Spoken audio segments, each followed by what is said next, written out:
Coming up on Mountain News at 5:30, how new monitoring stations could soon predict devastating landslides before they happen.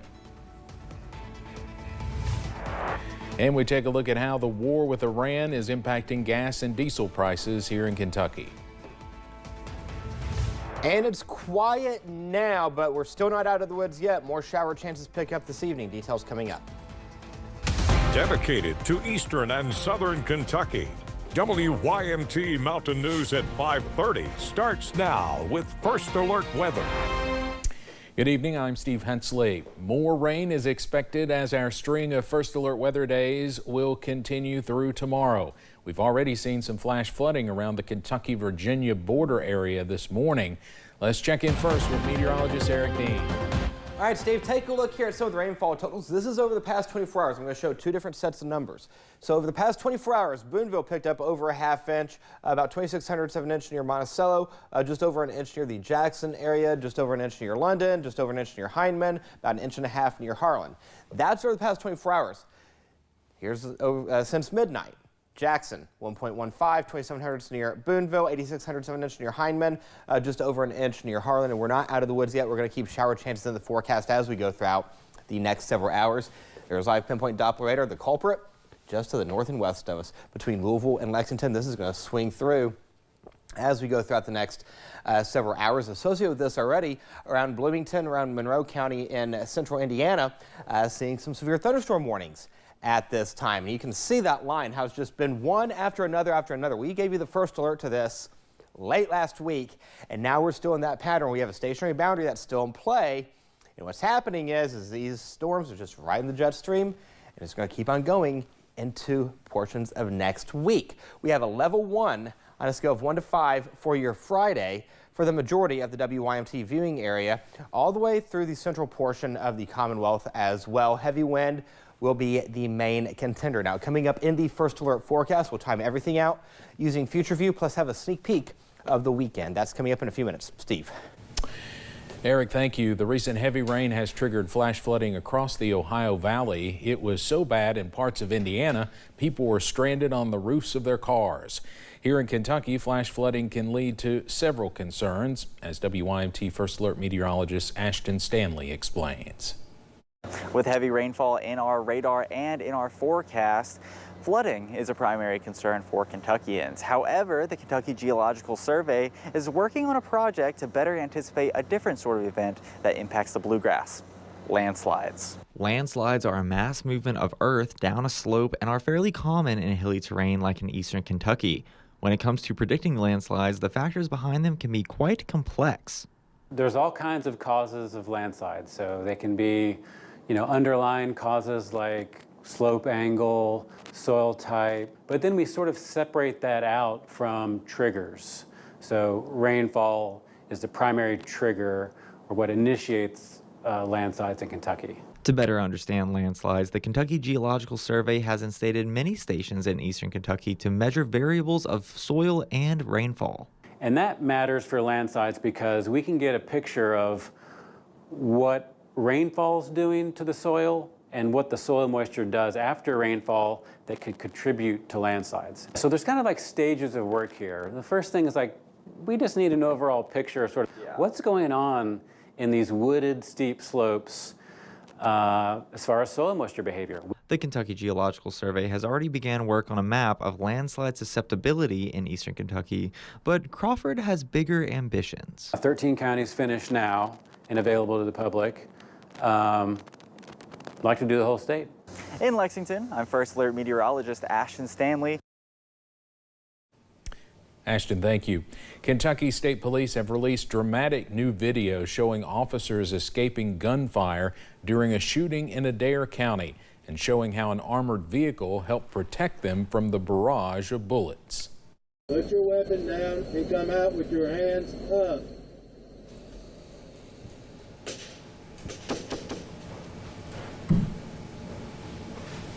The shootout happened back in April at a home on Chestnut Grove Road in Columbia. Police were in a standoff with a man who allegedly killed his mother, aunt, and friend. Throughout the standoff, he shot more than a dozen rounds into sheriff's vehicles as deputies took cover.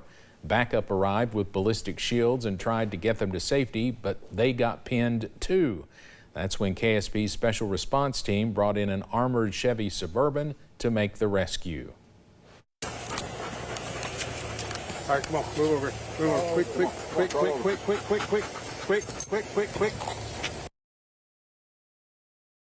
Stay low.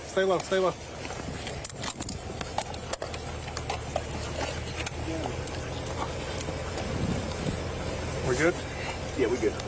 All right, plane real slow back up. Come on, keep coming this way. This is all armor. Come here. Come on, keep coming this way. Keep coming this way. Keep coming this way. Come on, keep coming this way. Keep coming this way. Come on, this is all armor. We good. After an 8-hour standoff, the shooter, 38-year-old Ryan Sneed, was eventually killed by KSP. He was shot while trying to climb out of the house through a window. No troopers were hurt. A civilian inside the home was also rescued. Governor Andy Beshear recognized troopers for the life-saving efforts during his Team Kentucky briefing today. A stunning development in the killing of United Healthcare CEO Brian Thompson. Sources close to the case say suspect Luigi Mangione is expected to plead guilty as early as tomorrow to federal stalking charges.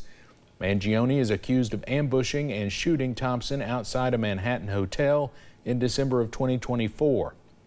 While Mangione still faces state murder charges next month, his lawyers could seek to dismiss the state case on double jeopardy grounds if the federal case is resolved first. The Democratic National Committee is launching a new strategy to win back red states across the South. At their annual meeting in Texas, party leaders unveiled the Southern State Resource Hub. The new initiative will support candidates and state parties with staffing, data, and major fundraising sources. The Democrats point to growing turnout and rising populations as a real opportunity for change. Most students in Wayne County, West Virginia returned to the classroom today, but 2 high schools faced delays. Classes at Tulsia High and Wayne High were postponed this morning. Tulsia's delay was caused by storm-related power outages, while Wayne High School awaited air quality tests after asbestos removal. Meanwhile, Wayne Elementary welcomed dozens of new students following the permanent closing of Dunlow and Genoa Elementary School.